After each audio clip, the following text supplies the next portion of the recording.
88 ವರ್ಷದ ಜಾನಕಿ ಅಮ್ಮ ವಯೋಸಹಜ ಕಾಯಿಲೆಯಿಂದ ಬಳಲ್ತಾ ಇದ್ರು. ಇವತ್ತು ಅಪೋಲೋ ಆಸ್ಪತ್ರೆಗೆ ದಾಖಲು ಮಾಡಲಾಗಿತ್ತು. ಆಗ ಹೃದಯಾಘಾತದಿಂದ ವಿಧಿವಶರಾಗಿದ್ದಾರೆ. ಗಾನ ಕೋಗಿಲೆ ಜಾನಕಿ ವಿಧಿವಶರಾಗಿದ್ದು ನಾಳೆ ಮೈಸೂರಿನಲ್ಲಿ ಅಂತ್ಯಕ್ರಿಯೆಯನ್ನು ನಡೆಸಲಾಗುತ್ತೆ. ಜಾನಕಿ ಮೊಮ್ಮಗಳಿಂದ ಅಂತಿಮ ವಿಧಿವಿಧಾನವನ್ನು ನಡೆಸಲಾಗುತ್ತೆ. ಅಂತ್ಯ ಸಂಸ್ಕಾರವನ್ನು ನೆರವೇರಿಸಲಿದ್ದಾರೆ ಜಾನಕಿ ಅಮ್ಮನವರ ಮೊಮ್ಮಗಳು ಅಪ್ಸರ. ತೆಲುಗು ಬ್ರಾಹ್ಮಣ ಸಂಪ್ರದಾಯದಂತೆ ಅಂತ್ಯಕ್ರಿಯೆ ನಡೆಸಲಾಗುತ್ತಂತೆ. ಮೈಸೂರಿನಲ್ಲೇ ಅಂತ್ಯಕ್ರಿಯೆ ನಡೆಯುತ್ತೆ. ಅದು ಜಾನಕಿ ಅಮ್ಮನವರ ಕೊನೆ ಆಸೆ ಕೂಡ ಆಗಿತ್ತು. ಗಾನ ಕೋಗಿಲೆ ಜಾನಕಿ ಅವರು ನಮ್ಮ ಮಧ್ಯೆ ಇಲ್ಲ ಇವತ್ತು. ಅವರು ಮಂಡ್ಯ ಮತ್ತು ಮೈಸೂರು ಭಾಗವನ್ನು ಭಾಳ ಪ್ರೀತಿಸ್ತಾ ಇದ್ದರು. ಇಲ್ಲೇ ಭಾಳ ದಿನಗಳಿಂದ ವಾಸನೂ ಕೂಡ ಆಗಿದ್ದರು. ಸುಮಾರು 48,000ಕ್ಕೂ ಹೆಚ್ಚು ಗೀತೆಗಳನ್ನು ಹಾಡಿದ್ದಾರೆ. 23 ಭಾಷೆಗಳಿಗೂ ಹೆಚ್ಚು ಭಾಷೆಗಳಲ್ಲಿ ಅವರ ಹಾಡುಗಳನ್ನು ಕೇಳಿದಿರಿ. ಅವರಿಗೆ 33 state awards, 4 national awards, Padma Bhushan, ಈ ಥರ ಎಲ್ಲ ಅವಾರ್ಡುಗಳನ್ನು ಕೂಡ ಅವರ ಗಾನಕ್ಕೆ ಮನಸೋತು ರಾಜ್ಯದ ಜನ, ದೇಶದ ಜನ ಅವರಿಗೆ ಬಿರುದುಗಳನ್ನು ಕೊಟ್ಟಿದ್ದಾರೆ. ಯಾರೂ ಕೂಡ ಮರೆಯಲಾಗದ ಹಾಡುಗಳನ್ನು ಕರ್ನಾಟಕದ ಜನತೆಗೆ, ದೇಶದ ಜನತೆಗೆ ಕೊಟ್ಟಂಥ ಕೀರ್ತಿನೂ ಸಹ ಆ ತಾಯಿಗೆ ಸೇರಿದೆ.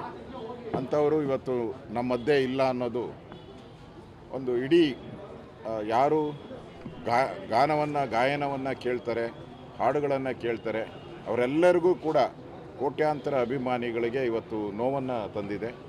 ಅವರ ಆತ್ಮಕ್ಕೆ ಶಾಂತಿ ಸಿಗಲಿ ಅಂತೇಳಿ ನಾನು ಭಗವಂತನಲ್ಲಿ ಪ್ರಾರ್ಥನೆ ಮಾಡ್ತೀನಿ. ಈಗ ನಾನು ಕೂಡ ಅವರ ದರ್ಶನ ಮಾಡಿ ಬಂದಿದ್ದೀನಿ. ನಾನು ಕೂಡ ಅವರ ಹಾಡುಗಳನ್ನು, ನೂರಾರು ಹಾಡುಗಳನ್ನು, ಸಾವಿರಾರು ಹಾಡುಗಳನ್ನು ನಾನು ಕೇಳಿದ್ದೀನಿ. ಇವತ್ತು ಅವರ ಮೇಲೆ ಅವರ ಕುಟುಂಬದವರು ಕೂಡ ಬಂದಿದ್ದಾರೆ. ಅವರು ಇನ್ನೂ ಸುಮಾರು 1-1.5 ಗಂಟೆಗಳ ಕಾಲ ಇಲ್ಲೇ ಇರುತ್ತೆ. ಅದಾದಮೇಲೆ ಅವರ ತೋಟದ ಮನೆ ಏನಿದೆ ಮೈಸೂರಲ್ಲಿ, ಅಲ್ಲಿ ಅವರ ಅಂತ್ಯ ಸಂಸ್ಕಾರವನ್ನು ಮಾಡ್ತಾರೆ ಅಂತ ಅವರ ಕುಟುಂಬದವರು ಹೇಳಿದ್ದಾರೆ. ನಾಳೆ ಅಂತ್ಯ. ದಿವಂಗತ ಜಾನಕಿ ಅಮ್ಮನವರ ನಾನು ಮತ್ತು ನನ್ನ ಶ್ರೀಮತಿಯವರು ಅಭಿಮಾನಿಗಳು. ಅವರ ಭಾಳಷ್ಟು ಹಾಡುಗಳನ್ನು ಕೇಳಿದ್ವಿ. ಅವರು ಎಲ್ಲ ಭಾಷೆಯಲ್ಲೂ ಕೂಡ ಹಾಡಿದ್ದಾರೆ. ವಿಚಾರ ಗೊತ್ತಾಯಿತು, ನಾವು ಅವ್ರ ದರ್ಶನವನ್ನು ಮಾಡಬೇಕು ಅಂತ ಕೇಳಿದ್ವಿ. ಅವರನ್ನು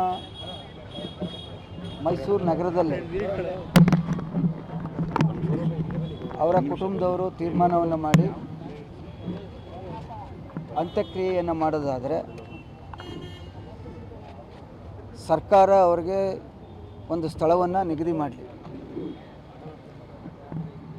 ಸರ್ಕಾರ ನಿಗದಿ ಮಾಡಲಿಲ್ಲ ಅಂತ ಹೇಳಿದ್ರೆ ಅವರ ಸಂಬಂಧಿಕರು ಯಾರು ಇದ್ದರೆ ಕೊಡೋದಿದ್ರೆ ಕೊಡ್ಬೋದು.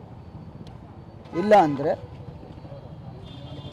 ನಮ್ಮ ಆರ್ ಟಿ ನಗರ್ ಅಂತೇನಿದೆ ನಮ್ಮ ಚೌಟ್ರಿಯಿಂದ ಮುಂದೆ ಈಗಾಗಲೇ ಅಲ್ಲಿ ಪ್ಲ್ಯಾನ್ ಅಪ್ರೂವಲ್ ಆಗಿ ಮೂಡಾದಲ್ಲಿ ಎಲಿನೇಷನ್ ಆಗಿ ಇರ್ತಕ್ಕಂಥ ಸ್ಥಳದಲ್ಲಿ 40-60 ನಿವೇಶನವನ್ನು ಅವರ ಸಮಾಧಿಗೋಸ್ಕರ ಉಚಿತವಾಗಿ ಕೊಡಲಿಕ್ಕೆ ನಮ್ಮ ಕುಟುಂಬ ಬದ್ಧ ಇದೆ. ಜೊತೆಗೆ ಅವರ ಕುಟುಂಬದವರು ಯಾರು ಟ್ರಸ್ಟ್ ಇದ್ದಾರೆ ಅದಕ್ಕೆ ಆ ನಿವೇಶನವನ್ನು ಅಥವಾ ಸರ್ಕಾರಿ ಉಚಿತವಾಗಿ ಬರ್ಕೊಡ್ಲಿಕ್ಕೆ ಬದ್ಧ ಇದೆ. ನಾವು ಚಿಕ್ಕದ್ರಿಂದ ಅವ್ರ ಹಾಡುಗಳನ್ನೇ ಕೇಳ್ಕೊಂಡು ಬೆಳ್ಕೊಂಡು ಬಂದಿರೋರು. ನಾನು ಈಗಂತೂ ಇನ್ಸ್ಟಾಗ್ರಾಮ್ನಲ್ಲೆಲ್ಲ ಜಾನಕಮ್ಮ ಅವ್ರು ಹಾಡಿರೋಂಥ ಹಾಡುಗಳನ್ನೇ ನಾನು ರೀಲ್ಸ್ ಮಾಡಿ ಹಾಕ್ತಾಯಿದ್ದೆ. ನಮಗೆ ಒಂಥರ ಹೇಳಬೇಕು ಅಂದರೆ ಅವರು ಗಾನ ಸರಸ್ವತಿ ಇದ್ದಂಗೆ ಅವರು. ಇವತ್ತು ಅವ್ರು ಹೋಗಿದ್ದಾರೆ ನಾವಂತೂ ಹೇಳಲ್ಲ. ಅವರೆಲ್ಲ ಅಜರಾಮರರು, ಅವ್ರಿಗೆಲ್ಲ ಯಾವತ್ತೂ ಸಾವಿಲ್ಲ ಅಷ್ಟೆ.